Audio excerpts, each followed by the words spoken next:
You're listening to Honey, We Made a Disney Podcast. Two friends since we dialed in to vote for Kelly Clarkson to win American Idol.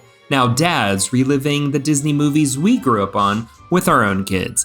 I'm Eddie Ferguson. And I'm JB Waggoner. And on today's episode, we celebrate our 100th episode. But before that, Eddie, how are you and the family doing? Nope. Let me start that over again.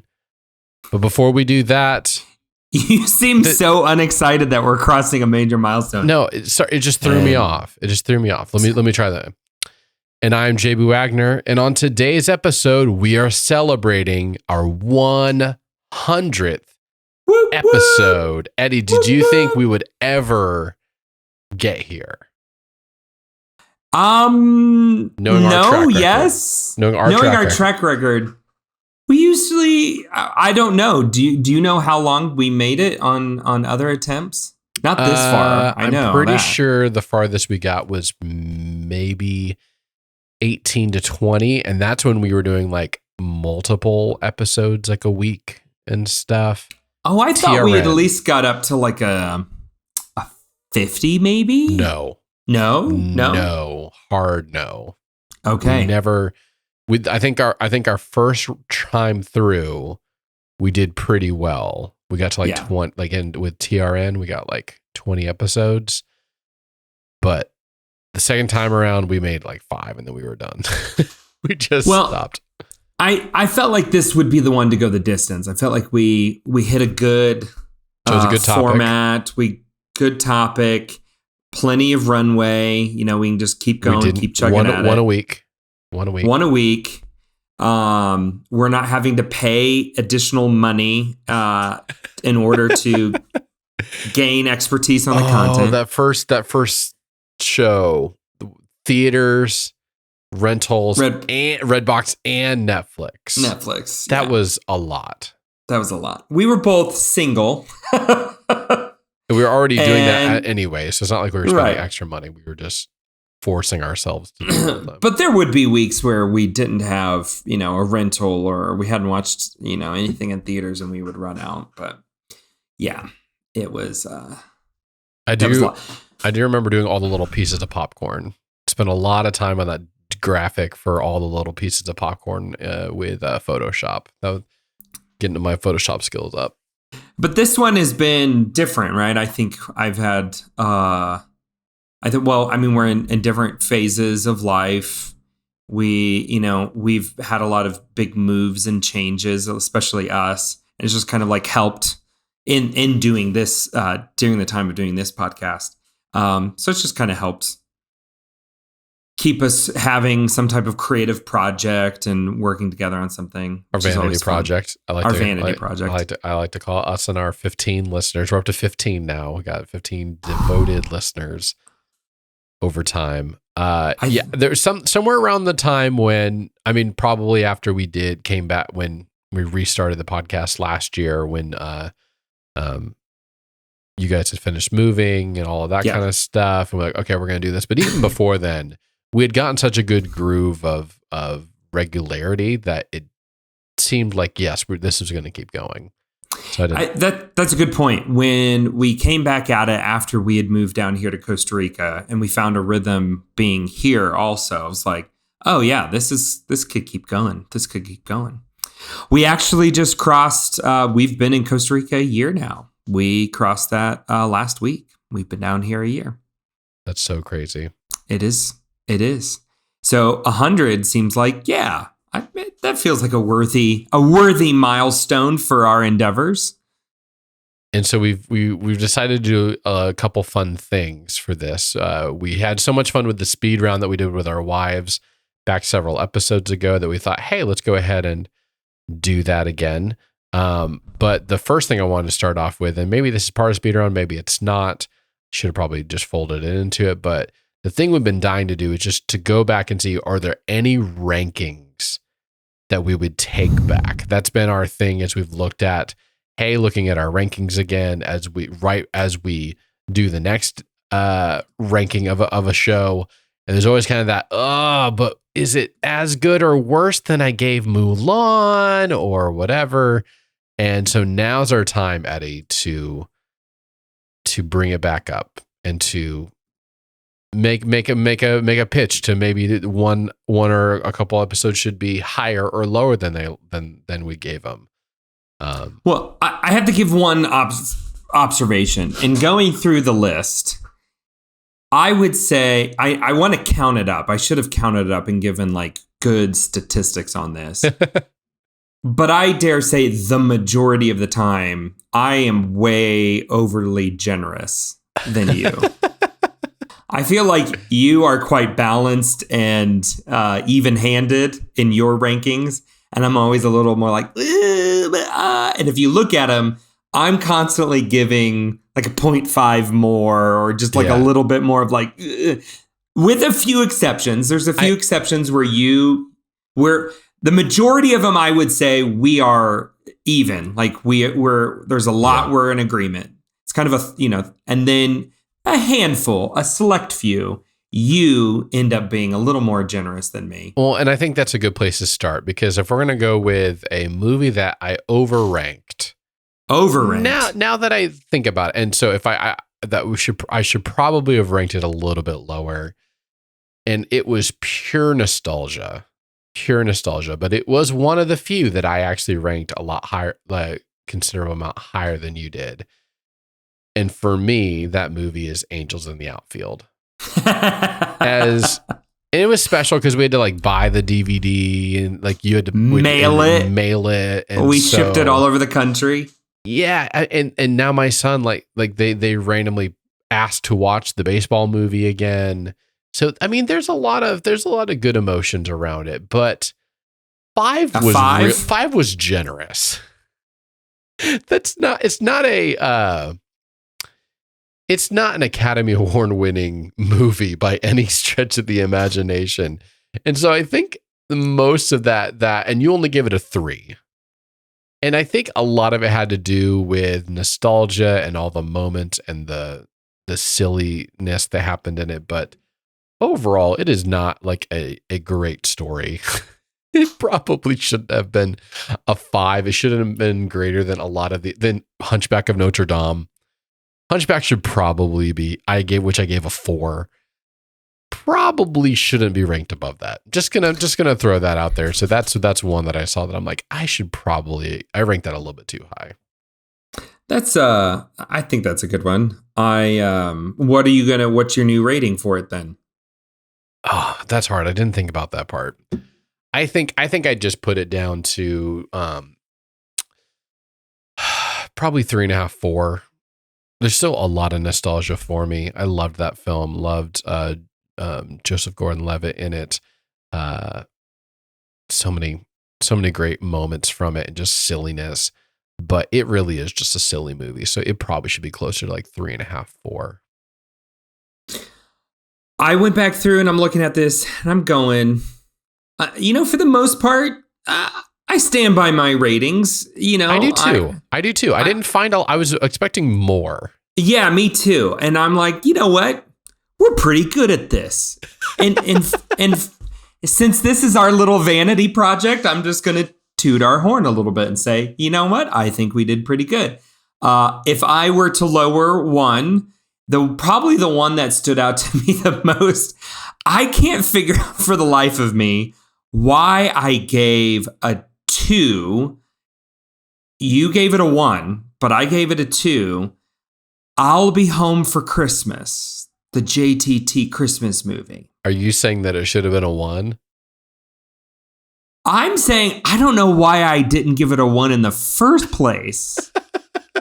Like, short of going back and re-listening to that whole episode, I've been racking my brain going, why in the world did I give it a 2? Like, there's nothing worth watching there. Not memorable at all. And that whole first sequence where they're in college or high school or college, but it looks like a high school. Yeah. Is unbearable to watch. So that is mine. I'm going, what in the world was I thinking there? Yeah, I needed to bump that one up a little bit more. Mine that I chose I was a little too harsh on this film. because mostly I've heard so many people love this film, and now I'm like, maybe I was just a little bit mad about it. And I was mad about the music because I still don't like the music in this, but the Muppet Christmas Carol. Yay! I gave it a 2. Yeah. And that seemed a little harsh compared to the fact that Blank Check is a 2. I think this is better than Blank Check. Although, even as I say that, I don't know if that's a good one either, because a lot of people, I think, would that's a childhood great one for them. But so many people love the Muppet Christmas Carol, and gotta give it to our main guy in that film. Does a great job playing Michael Caine playing the straight character in it, with all the Muppets happening around them. It's just, I was so sad about the music that I just did not care for any of the music. So I'm sure if I watched it again right now, I'd probably be like, oh, that's fine. So I kind of had, as I went back over the list, there was 2 animated ones that I came back and realized I rated lower than you, just slightly. And I'm going, yeah, you know what? I don't know why I was so harsh on both of those, but I don't think that we said just one. So I'm going to mention both, but I'm going to tell you which one I'm going to really reach back and bump up. I went low on both Mulan and Aladdin. You gave Aladdin a 4, while you gave it a 3.5. And you gave it Mulan a 3.5, and I gave it a 3. I think I'm going to reach back and grab Mulan and bump Mulan up a point. Ooh. Because as I sit and I think about it, it's like, I really enjoy Mulan. Like, I find myself there's quoting it when the songs come on, like I'm singing along. Probably much more so than Aladdin. I don't know why I ranked that lower. I would go back and bump that up a whole point and give it a 4. Because I really like it. I think it's a fun story. It's adventurous. It was a little bit different for Disney, a little more action oriented in the time. Yeah, I'm gonna bump up Mulan a whole point to a 4. I almost went back and bumped up Pocahontas because I only gave it a 2.5, but there's a lot of cultural things that I think we discussed quite a bit in that film. We both gave it a 2.5, and I think that's what really drove it down. Yeah. Just because this story is whitewashing everything that happened in that time period. So it makes sense. And I don't find, Colors of the Wind, Just Around the River Bend, those are 2 great songs. Yeah. But I don't find myself singing along if they come across on the kids' playlist or anything like that. Yeah. Like Mulan, if some of the Mulan songs come along, I'm just belting them out. I agree. I can get up there with Christina. Reflections, I can hit them runs. Let me tell you. I don't want anybody else hearing me hit those runs, but Eddie, was there a movie that surprised you when you went back and rewatched it? Thinking not now, but when they did these, there's one you oh yeah, I remember, was not expecting it to be that good, or I had better memories and it was way worse. No, mine was a surprise for the better. And that was Dinosaur. Yes. Dinosaur 100%. surprised me so much. And I think that whole episode, we were just okay, the first act was weird, but after that was a really how do I even say that? It was a solid story. Yeah, the animation style was weird, but it's their first foray into that. They had to kind of try that. They had to go for that. But that really surprised me how good of a story that really was. That was an honorable mention for me. But the two big things I remember going through was with my love of animals, Eddie, all things animals, big animal lover over here. Yeah. Iron Will completely took me by surprise. I was not prepared for the emotional toll of that story in a good way. I really, because you didn't grow up with it. Nope. That was my first time really watching it, and was floored by how solid of a story it was. So I just wanted to make sure to say, and I gave it. I think you gave it five gummy worms. I gave it just a straight 5. But I thought it was such a good story. But then the other thing that went the other direction of rewatching for the first time in a long time is just all the One Saturday Morning adaptations with Doug and Recess. They were all so bad. So bad. I don't know. It like made me question, like, why did I even like the show in the first place? But question your whole childhood. Question everything, yes. Flashed before your eyes. Okay, so we're going to speed through. We have a bunch of random Disney questions. We really enjoyed doing this with our wives back several months ago when we did this together with them. And so we got just more random questions that we're going to go through. The thing we're going to wait till the end is we just want to put this in your ear, listener, as you're listening to this. Eddie and I both took a BuzzFeed quiz on which Disney princess are you? Because I mean, why not? But but that's going to be the end. That's how we're going to end this, is just like answering that, so you guys can sit there and think about, or maybe even take the quiz yourself while you're sitting there listening to us talk. What is the likelihood that we got the same one? I highly doubt it. I really don't think that we have the same one, Eddie. It's probable. If we did, I will be shocked. I'll be shook in my seat right here. I feel like if we end up with the same one, okay, let's wager now, we will rewatch the gorilla sequence from Shipwrecked live to record.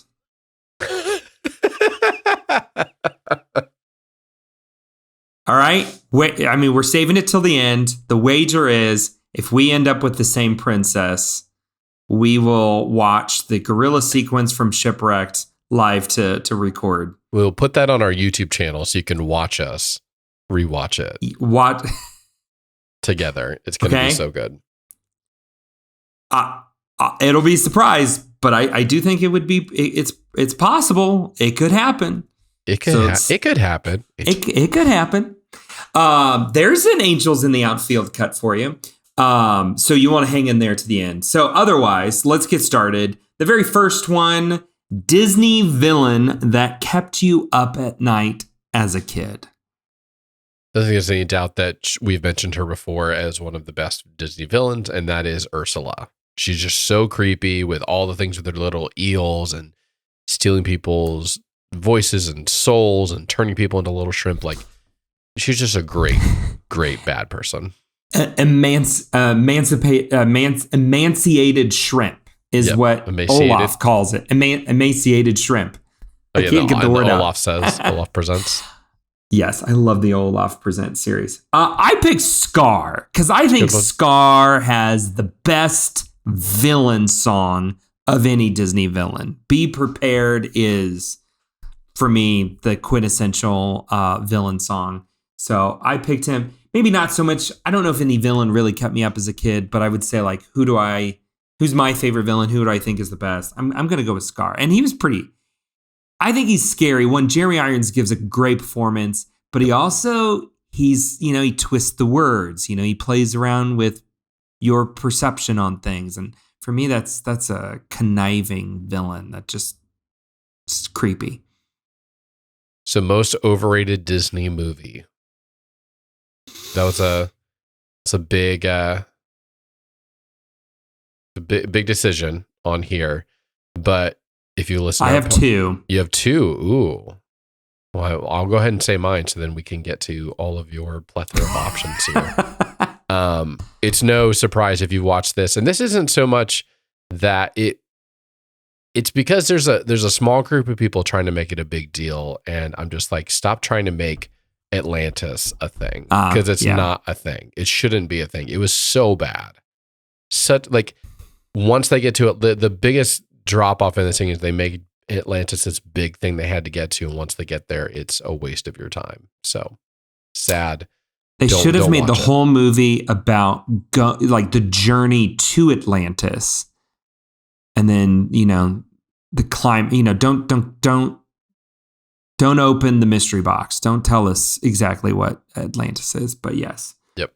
My two were well. I think I'm just going to go with one. I think I'm going to hold back. I'm going to hold back on one. Don't hold back on the show, Eddie. No. I'm just going to hold back. I'm going to go with Zootopia. I think I've mentioned this before. I'm just not a fan of Zootopia. What all. Irks and I you? know it what is like you? So popular. Is it because is this because you are a Hoosier and you feel like shots were fired at you personally with the rabbits? No. Okay. No, not at all. Not at all. I just felt like it was I just felt like it was really preachy. It was really preachy. And that's coming from a preacher. So, that was a little like, okay, it's just trying too hard. And then the whole like villain turn, I just felt like by the time that had happened, you'd done that too many times, Disney. Like, it was great with Frozen 1, but like, the person you thought was the good, kind person the whole time. Whoa, actually, to me, that was just like, that's a weak story choice. I don't like that. So there was just several little beats in there. Yeah. The world building and stuff. It's cute. It's clever. I don't know. I'm not a fan of it. It's okay to be wrong, Eddie. Sometimes you can just be wrong. Do you really like it? I enjoy it. I enjoy it. Whenever it's on, I stop what I'm doing to watch it because I'm a fan. There's just so many different characters and different animals and stuff like that. Did you watch Zootopia Plus? I did. I watched some of those. I watched one. They were fun. I don't think the Plus ones are what I'm dying to rewatch again. I enjoyed the main one, but it's okay. Eddie, do you have a song that's been that easily is like the first thing that sticks in your ear? What's the earworm song, Disney song for you?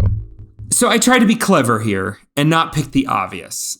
But then I realized the obvious is the answer to the question because it's the earworm, right? Like, of course, like it has to be these.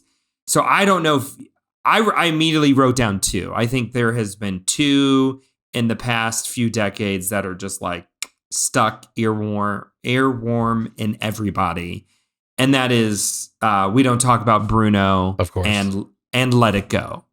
Like those have been stuck in everybody's heads at some moment in time. Especially if you have young girls. Yes. Who love those things and want to sing it all the time. I'm glad you went with the more obvious ones, Eddie, because then this would let me pick up one from our childhood, and that is from The Lion King. I've got a lovely bunch of coconuts. Diddly, diddly, diddly. I would sing this nonstop in rounds over and over and over again. So I went with that. I went with that song instead. You went with Mr. Bean. Interesting. Is that who popularized that song? No, Rowan Atkinson is the voice of Zazu. Oh, he is. Huh. Stuck in my head, whether I want it to be there or not, whether I'm enjoying it or not. I see what you did there. Found something that you liked of Mr. Bean. Oh, I didn't say I like. Earworm is not about liking something. It's about it being stuck in your head. Listeners, hop on the YouTube feed and you will see the smile that creeped across JB's face as he began to sing that song. And it's undeniable. The enjoyment that he finds in Rowan Atkinson. So the next one, what is a country that you can't believe they haven't made a Disney movie about? I'm going to need your help on this one because I thought long and hard. Do you want me to go first? Or do you go first? You go first because I think one of mine you're going to pick. So technically, They have not made a Disney movie about Japan. Yep. San Francisco is a fictional hybrid world, and they have not made a movie about Japan. But it's more San Francisco than it is Tokyo. Yes. It's got Japanese inspiration. And I don't know if it's just because if they did one about Japan, they'd feel the need to make it anime, and that's not their style. I don't know what the deal is. But the fact that they haven't done any Japanese Disney movie feels like a miss. Just going to say that. It feels like a miss. And especially, I mean, Japan is a big fan market for them with Tokyo Disneyland and Tokyo Disney Sea. Yeah. Like, they are diehard Disney fans as a country. So, yeah, that was the first one that jumped to my mind. And then I thought, oh, no, JB's going to pick that one. Oh, I got you. Yeah. So I picked, because technically they have not, Brazil. And we're not counting Rio. Okay, everybody. I know they acquired them in the Fox acquisition, but that doesn't count. But Brazil, there is no you've got there's an old cartoon, kind of like Saludos Amigos, but that's not really purely Brazil. It's like vignettes of stories. That's where like the Three Caballeros come out of, that short and everything. Walt Disney, during World War II, the U.S. government paid for him to tour around South America, particularly Brazil. He spent a lot of time in Brazil as a goodwill ambassador. His mission on behalf of the U.S. government was to either keep South America, neutral or on the side of the Allies. That was their job, is to kind of help heal that relationship. So I'm shocked that no like big tentpole picture has come out based in Brazil. That shocks me. They did the little Saludos Amigos thing that's got a couple of like Brazilian vignettes, but no like big consequential movie. That is one. I hadn't thought about that one. So for animal, an animal you can't believe they haven't made an iconic Disney character about. It's a hard question, dude. They've made so many animals. I am just so many. I sat here just going Fox or like Disney animal movie with Disney with a movie that has the features. No. A fox. Whale. No. All of the things. So I went a little bit different on this one. Unless you want to go first. No, you go. Okay. You go. I went with that they haven't made a main character. So, because there's so many animals that they have covered, especially once you get into Zootopia and stuff like that, they finally got them all. But the ones that I'm surprised they've made a lot. They made a lot of this animal in a lot of films. There's a whole like 20 or 30 of them, and they've never made it a main character. And often they don't make it a speaking character, and that's a horse. They have so many movies featuring a horse that's like almost like the companion or in the like the secondary, like it's not even secondary. It's like sometimes the third, fourth, fifth other character in it. And it's like they give them a little bit of a moment and then move on, but they've never made like a main character horse. So I thought that was interesting. We're just going back through. They're always the either the companion or they kind of come in and have a little bit of comic relief, like in Tangled, with the horse that's kind of acting like a bloodhound. But they've never made it a talking.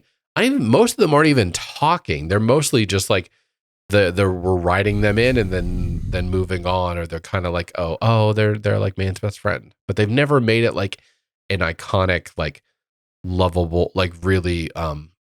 I guess Tangled is the closest to like a fun character, but that's the one I got hung up on as you were talking through. It was like Maximus is a really strong character in that movie. So maybe he takes it off, but he never talks in it.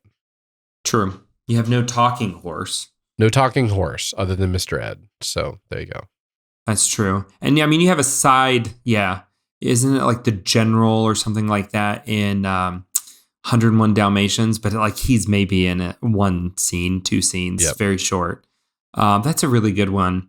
I went a different direction in that I had recently done digging on projects that died in production, like Disney movies that were being produced. Because I got curious. I don't know if you remember, this was not too long ago. They had announced Gigantic was going to be like this big Disney animation project. They were going to finally do Jack and the Beanstalk. Yeah. And I just was like, well, what happened to that? You know, and my curiosity got for the better of me. And then I also discovered another movie that they had started over at Pixar. And that was Newt. So I'm going to go with a newt as an animal that they have not. And it was a story of two newts, the last male newt and female newt in the world. And the premise was that they can't stand each other. And yet they're the only ones left who can help their species survive. And some of the artwork and stuff that came out from it, I was like, okay, this is intriguing. Like this could be really beautiful how they did it. So yeah, I went with Newt more or less just because I want to see something that kind of died in production. Like, okay, go back and retry that idea, see if you can bring it back out. Well, speaking of random things that died and we're bringing them back, I got a real sideways question here for you. So, if you're going to do a random actor. This is the only very specific one I had on this list, which is, I just thought it'd be funny. Will Ferrell just jumps into all kinds of different genres and types of films. And did you see Spirited? I have not seen Spirited because we don't have Apple TV Plus. So that's right. You're anti-Apple. Anti-Apple, so we can't do that. Amazon all the way. That was when you said he jumps into all different things. Like, yes, movies. Like, yep. So I thought, well, a musical. It's a full-fledged musical. That's what I was like. What? It looks like good. He's singing and dancing and everything. Fun, yeah. But thinking about Will Ferrell and his ambidextrous character development, how would you cast him as a Disney character? Which movie or character would you put him in? All right. So I went very specific here and building on a concept that we touched on earlier with the Muppets, and I'm going to come back to it. We had talked about, I think it was your idea to do a Space Mountain Muppets movie. Ooh. And I think he needs to be the straight character in the Muppets movie. Like, one, I just want to see that. And two, I think it should be the Space Mountain ride version. And somehow he is like the commander of the space station. Because, like Space Mountain, you're taking off from a space station or whatever. So I think that needs to be somehow the center of the story. And Will Ferrell is the commander of said space station for the Muppets Space Mountain. Eddie, I love that I gave very little direction in this. And you could have gone a lot of ways. I might have gone out the cheaped out way and just found a current or an already made Disney movie and said he should have been in it instead of other people. I love that you created your own. No, JP. Character development, everything. You created the initial idea of doing Space Mountain should be recreated with Muppets. Yeah. Muppets. And then I'm like, we got to get Will Ferrell in a Muppet movie. And I don't, as much as it would be easy to throw him in a Jungle Cruise with the Muppets, like I feel like that's too easy, right? And that's what's so great about Will Ferrell is he does the unexpected. He doesn't do what's easy. Right. And I think I just, for whatever reason, like a commander of a space station, like he plays the overconfident guy really well. Oh yeah. And you put that in the space station, like that creates great drama. Let's make that movie. Eddie, call us Disney. Eddie, we must all one day choose between doing what is right and doing what is easy. So I need that on Let's a put t-shirt. that on a t-shirt. What did you pick? Thinking about his that whole stretch that he did of just jumping into sports movies.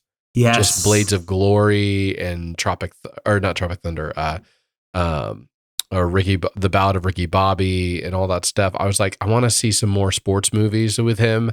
And specifically, I just want to see him in Cool Runnings.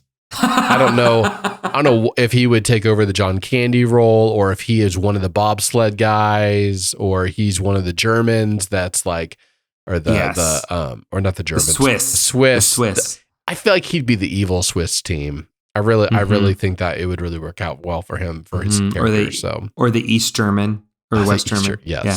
So I want to see him in Cool Runnings. So I brought up an attraction. JB, what movie desperately needs a Disney attraction that doesn't have one? So let me just ask you this, because you know what's coming for the Disney parks. Is there going to be a Moana experience? Yes. Okay, so I'm not going to use... Kind of. Okay. There's a walk through like the Journey of Water that's going to open later this year at Epcot. And what it appears is that like after they had developed out the full idea, they were like, somebody must have walked by and went, why aren't you making that Moana themed? And there's little shoehorned elements of Moana. So it's not like telling the story of Moana. I see where you're going with that. I hadn't thought about that one before. But my beloved Animal Kingdom, I don't put Zootopia in there. I don't like it, and it's animals with pants. They don't fit in Animal Kingdom. But I did like the idea of doing like an Oceania area of Animal Kingdom, and like because Animal Kingdom doesn't have any representation for like the ocean animals, and you could really do something cool with Moana there. Especially Animal Kingdom, the whole park has a strong sense of adventure and, exploration. And that fits really well with the Moana storyline. I'd give her a whole land there. I hadn't thought about that before. That's not my... There you go. Give her a water park. I like it. So what's yours? What would was that legit yours, or did you have another? Let's just go with it. We'll go with it. You had another. I want to hear the other. This is fun. I mean, armchair. Even as we were sitting here, all I could think about was all the random movies that there's nothing for, like The Lion King. Is there anything Lion King? Is it in anywhere in any of the parks? You've got a huge stage show in Animal Kingdom. See, I haven't been to Animal Kingdom. That's why I just thought about that. I was like, yeah, they like do all the music from it. Then I would say Big Hero 6. Yes. San Francisco would make. Well, it's getting it. It's getting it. Everything I've chosen. We kind of got Moana. We got The Lion King, and we're gonna get San Francisco in the Pixar Pier, right? Is that what's happening? Well, they're putting it. You know Disney California Adventure better than me. The pier, the San Francisco area, not like the actual Pixar Pier, but like before, like the wharf. What was it called? Pacific Wharf or something? It's all going there. Yep. They've already started on. They're a step ahead of me on this, Eddie. But they're not putting in an attraction. It's just going to be like a little quick service counter and a Baymax meet and greet. Okay. Which I'm like, come on, just put a flat ride in or something like that. Mine was Tangled. You're right. Japan, Tokyo Disney Sea is getting a Tangled boat ride, but that won't open for a while. But no US park has. I mean, the Magic Kingdom at Disney World has Tangled themed bathrooms. That's it. Seriously? They're the prettiest bathrooms you've ever seen in your life, but that's it. And I'm like, this is a fantastic movie. And it has so many beautiful, iconic moments that would be a great... The lanterns. A great classic Disney boat ride type of environment. Lanterns gives you an incredible climax sequence. Like, I just want to float in one of those boats. Like, that's your ride vehicle. That's the climax sequence with all that. But then you've also got the whole sequence before where they bust open the dam in the mine. And you're like, oh, that could be a really great kind of thrill sequence of it all. Some incredible animatronic moments with Maximus and Pascal. They could be kind of like going all around there. Like, why hasn't this happened yet? And it's a great, great movie. Come on, but I don't think this will be the next one we get. I think they are going to race to get an Encanto attraction out there as soon as they possibly can. Did you see it was like the #1 streamed anything for 2022 by like 3 times the second place one? Of course it was. Yeah, it was huge on streaming. Yeah, but mine would be Tangled. Like, come on, let's get that one out there. Well, we wished for a Disney attraction based off of a movie that doesn't exist. But Eddie, if you were in Aladdin and you were with the genie and he's offering you 3 wishes, what would those 3 wishes be? I went a little more like Disney-esque. I didn't say like world peace or anything like Wisdom. that. Wisdom. 1, the carpet. I want a magic carpet. That thing's legit. Like, let's be serious. That would be so much fun, right? So I think my first wish would be for my own magic carpet. My second one, I said a lifetime pass to all Disney theme parks. I think that would be well worth it. And then the third one, I was a little torn. So I'm just going to stick with the theme here of the evening and ban any Zootopia going into my beloved Animal Kingdom. I love these. These are really good. Right, did you go with World Peace? I just did World Peace, and then I walked off the stage with Mother Teresa, and that was it. For whatever reason, I thought of what's your idea of a perfect date? April 25th. Not too cold, not too hot. All you need is a light jacket. Love that. So for mine, first off, I want an awesome home theater. Like a real. This has been my dream to have an actual theater room with reclining couches, just like the people that used to house sit for. That used to house sit for, and we'd go over there when you'd house sit for. And we got snowed in one time, didn't we? Yeah, we did. Snowed in. That's when you were doing vortex. When you were doing the juice fast too, which was a horrible timing for that. I forget. How did you remember that? Because I'd never seen anyone do a juice fast before, and it was like it took so much work. You had to buy a juicer to do that. Yeah. Anyways, and I've done it a couple of times since then as well. That's a lot. It's really good. Although you do live with like trees, you could probably get all the fruit from outside your house right now. That would be a lot easier. Hey, anyway. It's funny you bring up the home theater. One of my recent research obsessions has been the short throw laser projectors. You know what I'm talking about? Mm-hmm. Those are legit, but they cost like $5,000. Yeah. But I'm like, ooh, that would be really cool. I want that. I've seen so many videos of people like retrofitting their basements or doing a shed out back. That's the one I'm like, okay, I can do that. I could do that. Yeah. Yeah. Home theater. I want an amazing home theater.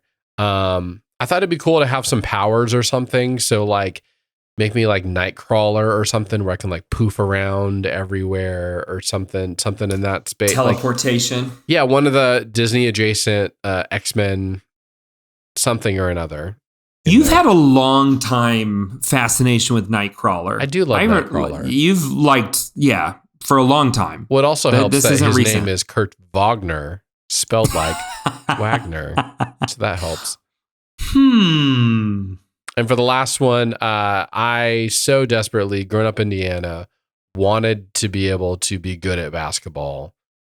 wanted it so badly and never had the athleticism for it. So you know what? Some good old hoops, some hops, some just like skills. I would love that. That would be awesome to be a basketball player. Nothing but net. Nothing but net. Boom, baby. Boom, baby. But speaking of powers and all those things. This was so random. This was the one. This is the question. I'm like, I don't know. Not the Will Ferrell one? I figured the Will Ferrell one would have. No, that was fun. I was like, that was a good question. This one, I'm like, Yes. So, Eddie, which you've got the gauntlet from Avengers is here. You don't know how to phrase the question now. And they're basically saying, Eddie, I'm gifting you one of the Infinity Stones. Which is the one you're gonna pluck for yourself? So remind me, what are the 5 Infinity Stones? Got the Space Stone, the Time Stone, Reality Stone, Soul Stone, and the Vision Stone. I believe it's Vision, the last one. Vision got the Mind Stone. Mind.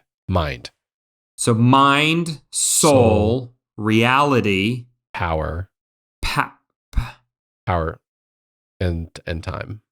And time. I can't pick the Soul Stone because that's just weird. Yeah, that feels weird. Really weird. And we might not see Sarah anymore. I'm gonna go with the Time Stone. And what's your rationale for that? Why that one? Because if you make a mistake, you could just kind of like turn it back and try again. Do you know what my favorite time travel movie is, though? About time? Yes, you know me so it's well. So good. I'm gonna cry right now just thinking about it. Honestly, maybe in my top 5 movies of all time. Top 5 movies, go. Easily top 10. Well, it all starts with That Thing You Do. And then, no. We're going to go into this. No, I literally get hives when someone asks me to say my favorite movie of all time. I'm like, I shut down. I'm like, does not compute. It just does not compute. I can't. I have to break it into not just like romantic comedies, my favorite in that, my favorite, and then sometimes like it's my favorite guilty pleasure movie versus my whatever. It's just bad. It's bad. But so the stones, there's something about the reality stone. It's so trippy, and you can just like make crap up, and you never know if it's real or not. But I just don't know if it holds. I don't know if it sticks well enough. So like I don't know if like I do all this crazy stuff, if it'll stay, or if it's like no, the moment I leave, now it's gonna kind of like dissipate and go back away. But it was so sinister and so interesting. But I think I'm gonna go with you again. Time, being able to go back in time is such a great ability. So, and it was super powerful for Doctor Strange. I think there's something there. I think there's something there. Okay, listeners, bear with me as I go down a rabbit trail here with JB. The Infinity Stones arguably, I think, will go down as one of the best MacGuffins in film history, right? Like, we spent 20 films chasing these things down. Mm-hmm. What is the MacGuffin of the new phase? What is the MacGuffin of the multiverse? Kang? No, because a MacGuffin can't be a person, right? Maybe it's not. Maybe there's no MacGuffin. Maybe there's no thing, but it is one Kang. I would propose that's why we're struggling with this new phase so much. That's part of the reason. That's part of the reason why we struggle with this is you have no thing they're working to go get. Now, to be honest, I feel like I'm a much more educated MCU aficionado at this point. But the first 10 years of them doing or is it 10 years? No, not 10 years. The first 5 years of the MCU, I did not care about. I didn't have any like, oh, these are the Infinity Stones and all the background and all this stuff. But all the bonus scenes, not all of them, but most of the bonus scenes somehow were like referring to them. Like they were slowly building that whole thing. But still, like I was there for whatever the main storyline was, and they weren't always about the Infinity Stones, or we didn't know that they were in the Infinity Stones. It's like it was inside of the Tesseract, but I was there for whatever the Tesseract was, not necessarily the stone. We didn't even know any of that stuff, or the Time Stone wasn't there, and the Reality Stone wasn't there. Like I think I've stumbled onto something here. Okay, I'm gonna poke around on this a little bit more. I need your TED Talk about this.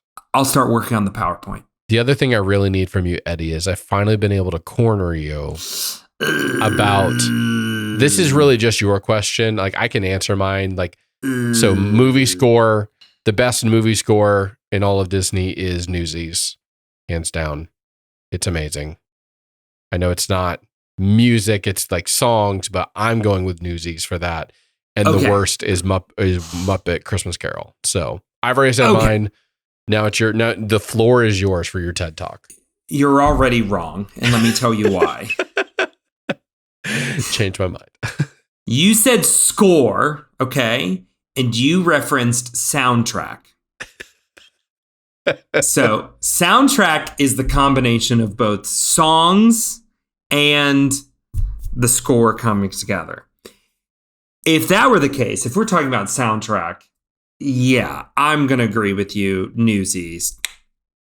Top. What you say was the worst? Muppet Christmas Carol. I don't know if I'd say the worst, but it's definitely not the strongest. But the question you proposed to me, because of I often will bring up how much I enjoyed the score. That is the musical score underpinning a film. You said what was the best and worst Disney movie score? You are right. You are right. I'm sorry. I broke the rules. So let me break this into two. I'm going to say for the beginning, just best. Let's just go with best. Because you say I way overuse this. Let me just put this out there. I think arguably, just from a technical standpoint, you kind of have to go with The Lion King as the best score. It's Hans Zimmer, folks. Like it's Hans Zimmer. I rewatched The Lion King today with the kids, and just the opening sequence and so many other moments afterwards, the score in that good choice is so powerful. So I would say if you were to say what is the best, I think you're hard pressed to go anywhere other than The Lion King. That being said, the best for me, my favorites, I have a really soft spot for Treasure Planet. I love what James Newton Howard did with the Treasure Planet score. Kind of a little bit of some Celtic feel to it, but also his typical soaring strings that just really sell that story really well. But the one that I'm most obsessed with of recently, and I think we will go back to as kind of a game changer.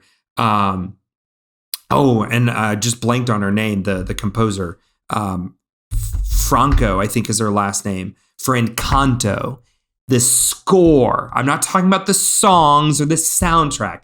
The score for Encanto is brilliant and just, I think, helps the magical story soar to a whole new level. I agree. So there it is. I put it out there for you. The best and my personal favorite / best. Worst. Here we go. I've been waiting for this for like 30 episodes. I love Emperor's New Groove, but you will go back and see my review. It did not get a 5. I docked it down because the score is horrible. And even the soundtrack is horrible. And I know all you Emperor's New Groove fans out there are going to go, yeah, but, and mention to me Kronk's little like superhero theme song thing that he hums. That's all on Patrick Wahlberg. Like, he does a great job selling that. That's a character choice. Exactly. That is not the score. That is not soundtrack. If you listen to that score, it does nothing for the story, and then many times it slows it down. They could have helped the pacing of that movie so much by getting a better score. And here we go. I'm going to go real controversial here for you. I love Alan Menken. The songs that he has created are incredible and phenomenal. I don't think he is the best composer. Like the scores, I'm speaking of the scores. So he started composing both the songs with a lyricist, Howard Ashman and others, and he's phenomenal at that, bar none. The man can write a melody like no one else. We hum Alan Menken, right? But the scores for the films, I think I just don't resonate with them. So you can kind of go through almost all the Alan Menken movies and listen to the score. And all he's doing is taking what he has written for the main songs and just kind of repurposing them. Ooh, interesting. And I don't like that. It's not good. And I would say, I'll just go push it out there, Aladdin. There's so many moments in the score. I'm not saying the soundtrack. It's kitschy. It's kitschy. It's nothing. I don't know. There's nothing where I'm like, oh, I just want to go listen to that, or you're helping push the story forward anymore. Like Encanto is such a perfect example of this, where you've got Jermaine Franco is her name. Lin-Manuel Miranda writes these incredible songs. They're amazing.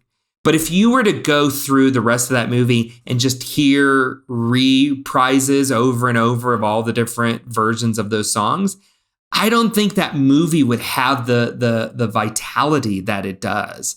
But with Jermaine Franco's score under it, it just soars and it becomes such a more magical experience because they let her do what she is really good at, let him do what he's really good at. So that's where I've got to say with worst scores, I keep emphasizing scores. I'm not talking about soundtrack, everybody. I got to go with Alan Menken and throw out Aladdin there. I know that's a big one. I was not ready for you to throw Alan under the bus. I know. Neither was I. Neither was I. But as I sat down and pondered, you pushed me to for days. This How many days did you spend thinking and contemplating this? Well, since the first time I brought it up. I really have. As soon as you brought it up, I'm like, oh, I don't know about this and then that. But it was yeah. How many times did you ask for your wife about it, like and debate it and like, well, I'm trying to process this and verbally processing it? I don't know if I did. I don't know if I conferred kept this close to the vest. You know, there's certain things that are just so delicate and near and dear, you know, to the soul that you just got to be careful. Oh goodness! Wow. Well. We've arrived at the time that so many we people find out whether or not we're going to watch the gorilla sequence from Shipwrecked again live to tape with the whole Disney Plus feature where you can watch it at the same time. Great. So I did it, and there was a question. I can't totally remember the question that came up, but I was like, I think I know which way this is leaning, because it starts to lean pretty hard. Like there's an obvious princess answer for most of the questions they asked in the BuzzFeed article, but my Disney princess that I am is Tiana. Really? Let me read off her bio. Do read. You are confident and have set clear goals that you intend on reaching no matter what the obstacle. People consider you to be resolute and fearless with a heart of gold. You do have a heart of gold, JB. Thank you, Eddie. Who is your Disney princess? Who do you guess? I honestly have not spent 2 seconds thinking about this beyond taking the quiz and moving on with my life. So I had a little bit of an identity crisis in taking this. And that's why you hate it, like you hate it so much. I I disagree with the princess. Hardly. But then I read the description. I'm like, ooh. Maybe it is. Is this like when you took the Enneagram, Eddie? Is this the Enneagram for you? Well, I'm a 4 and we don't like being labeled. Okay. We're That's special. Why. Just let us be unique and special. So I get Ariel. Oh, what? Yeah. Do you have her description or no? I do. And it is, you are a dreamer who is always thinking of the next big step in your life. Some may think you have set your sights too high, but your friends know you are capable of anything. This is so perfect. You are hiding. You are hiding. For both of us. As I'm reading yours, I'm like, yep, yep, that works. So then Sarah takes this thing and she gets the exact same one. She gets Ariel. Yeah. Interesting. And she was like, either this quiz is crack or we're becoming one. I mean, I totally see it for you. Yeah. So I asked Colby to take this. And her exact response was, where is it? I wrote it down. Why would I take a quiz when I already know that I'm a princess and I already know that I'm Cinderella? Yes, yeah. She was like, why do I need a quiz to tell me that I already know who I am? Now, granted, when I asked her which of the three wishes she would have, she said, well, one of them is she would be an actual Disney princess. So there we go. I am shocked that Sarah got Ariel. I thought she would have gone Rapunzel. She is very much Rapunzel. How is she Rapunzel? That's for another time. That's just to save our marriage. I'm not going to go down that road. She would agree with that too. It's also her favorite Disney princess. But there we go. 100 episodes. 100 life-changing episodes, Eddie. Yeah. Where we're at now. And so, for the 100th time, your life has now been forever changed by another episode of Honey, We Made a Disney Podcast. Be sure to subscribe wherever you listen to your other favorite podcasts. And while you're there, please leave us a 5-star review or share it with your best friend. You can check us out at honeywemade.com. That's where we have our full movie list that you heard us reference, where we've gone through all the Disney movies from 1988 up to 2003, and we will go on to 2005, including next week as we review Brother Bear. Thank you for listening, and remember, I've got a lovely bunch of coconuts. Diddly diddly dum.